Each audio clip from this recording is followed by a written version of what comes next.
Sub চ্যাম্পিয়নশিপের group fixture বেরিয়ে গেছে, যেখানে কিন্তু ইন্ডিয়া পাকিস্তান রয়েছে একই গ্রুপে। তো পুরো গ্রুপ অ্যানালিসিস করব, কে কোন গ্রুপে রয়েছে, টোটাল কটা টিম পার্টিসিপেট করছে এবং সাব চ্যাম্পিয়নশিপের ম্যাচগুলো কোথায় হবে। তো আজকের ভিডিওতে সম্পূর্ণ আলোচনা করব, তো ভিডিওটি শেষ পর্যন্ত দেখতে থাকো। তো তার আগে একটা কথাই বলবো, আমার চ্যানেলে যদি কোনো নতুন এসে থাকো ভাই, চ্যানেলটি সাবস্ক্রাইব করে নেবে। তো ভাই সাব চ্যাম্পিয়নশিপে টোটাল 6টা দেশ পার্টিসিপেট করছে, যেখানে কিন্তু এ গ্রুপে রয়েছে বাংলাদেশ, ভুটান, শ্রীলঙ্কা এবং বি গ্রুপে রয়েছে পাকিস্তান, ইন্ডিয়া, মালদ্বীপস। যেখানে কিন্তু পাকিস্তানের সাথে আমরা যে ম্যাচটি দেখতে পাবো সেটা কিন্তু আমরা 5ই নভেম্বর ম্যাচটি দেখতে পাবো। মালদ্বীপসের সাথে যে ম্যাচটি দেখতে পাবো 11ই নভেম্বর ম্যাচটি দেখতে পাবো। আর টোটাল কিন্তু 4 তারিখ থেকে 17 তারিখ পর্যন্ত এই সাব চ্যাম্পিয়নশিপ অনুষ্ঠিত হবে। সেমিফাইনাল হবে 14ই নভেম্বর ও 17ই নভেম্বর হবে ফাইনাল। কিন্তু এখন বিষয় হলো যে আমাদের ইন্ডিয়া যদি সাব খেলে, তাহলে একটা যে নিউজিল্যান্ডের সাথে ফ্রেন্ডলি ম্যাচ খেলার কথা রয়েছে 12ই নভেম্বর ও 15ই নভেম্বর, তাহলে কি ইন্ডিয়া ফ্রেন্ডলি ম্যাচটি খেলবে না? অবভিয়াসলি ভাই, যদি তোমার 11 তারিখে ম্যাচ থাকে মালদ্বীপসের এগেনস্ট, তাহলে তুমি 12ই নভেম্বর তুমি নিউজিল্যান্ডে গিয়ে কিভাবে তুমি ম্যাচটি খেলবে? আমরা দেখেছি আমাদের কোচকেও বেশি প্রাধান্য দিতে, আমাদের সাব চ্যাম্পিয়নশিপকে দেখেছি বেশি তিনি বলেছেন যে আমি এই ম্যাচগুলো চিন্তা করছি না, আমি সাপের জন্য চিন্তা করছি। মানে আমাদের ইন্ডিয়া কখনোই চায়নি যে একটা ভালো টিমের সাথে ভালো ম্যাচ খেলে। আমাদের ইন্ডিয়া সবসময় দক্ষিণ এশিয়ার সাথে শ্রীলঙ্কা, পাকিস্তান মানে ফুটবলে গড় করতে চায়নি, বাংলাদেশের সাথেই আটকে থাকতে চায়। কি করবে? নিউজিল্যান্ডে যাবে আদৌ খেলতে?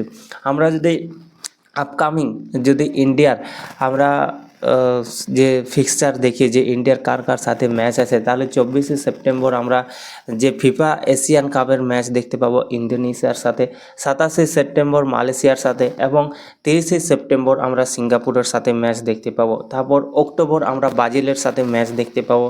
দেন নভেম্বর আমরা কিন্তু সাব চ্যাম্পিয়নশিপ, যেটা কিন্তু 4 থেকে 17 তারিখ পর্যন্ত হতে চলেছে সাব চ্যাম্পিয়নশিপ, তার মধ্যেই রয়েছে ইন্ডিয়া ভার্সেস নিউজিল্যান্ড ম্যাচ।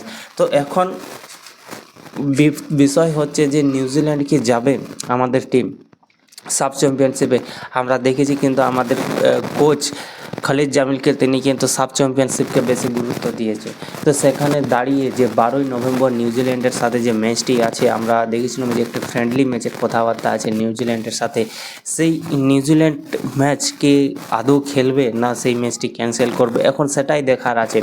কারণ যদি 11 তারিখে মালদ্বীপের সাথে ম্যাচ থাকে এবং 12 তারিখে নিউজিল্যান্ড যদি ট্রাভেল করে সেখানে যদি খেলতে হয়, তাহলে একটা পুরোপুরি টাফ হয়ে যাবে। এরপর ট্রাভেলিং সিস্টেমটা কেমন রয়েছে, এটাও একটা পুরোপুরি একটা চিন্তা ভাবনার বিষয় আছে।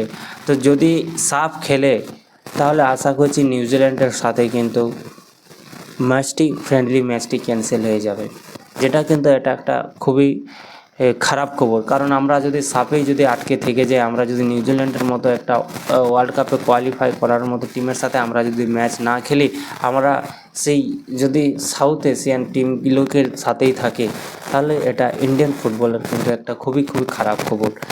তো আশা করব যে যাই হোক যেন এই ডেটটা যদি পাস করানো যায়, 12ই নভেম্বর এই ডেটটা যদি পেশ করানো যায়, বা যদি এমন কিছু হয় ইন্ডিয়াতে যদি করানো যায়, তাহলে কিন্তু হয়তো আমরা দেখতে পারি নিউজিল্যান্ডের সাথে যে ম্যাচটি আছে এই ম্যাচটাও দেখতে পারি এবং সাপ যে ম্যাচগুলো আছে সেই সাপের ম্যাচগুলো আমরা দেখতে পাবো যদি ইন্ডিয়াতে করানো যায়। কিন্তু যদি নিউজিল্যান্ডে গিয়ে খেলতে হয়, তাহলে আশা করছি এই ফ্রেন্ডলি ম্যাচটি ক্যান্সেল হয়ে যাবে। কারণ সাব চ্যাম্পিয়নশিপে কিন্তু সাব চ্যাম্পিয়নশিপকেই কিন্তু আমাদের কোচ বেশি গুরুত্ব দিয়েছে। আমি জানি না এটা কী জন্য বেশি গুরুত্ব দিচ্ছে সাবকে, কারণ আমরা এখানেই আটকে থাকতে চাই। আমরা চাইনি যে আমরা বাইরে গিয়ে আমাদের টিমের সেই ক্ষমতাটা আমরা দেখাতে পারবো, এটা আমাদের ইন্ডিয়া চায়নি কখনোই। তো এখানেই একটা জাস্ট খারাপ খবর, তো কিছু করার নেই। দেখা যাক এখন কী করে, আদৌ যায় কি যায় নাকি ক্যান্সেল করে দেয় খেলাটি নিউজিল্যান্ডের সাথে, তো এটাই দেখার আছে। তো দেখা হচ্ছে পরের ভিডিওতে এরকমই কোনো একটা ফুটবলের আপডেট নিয়ে। ততক্ষণ পর্যন্ত সবাই সুস্থ থাকো, ভালো থাকো। জয় হিন্দ।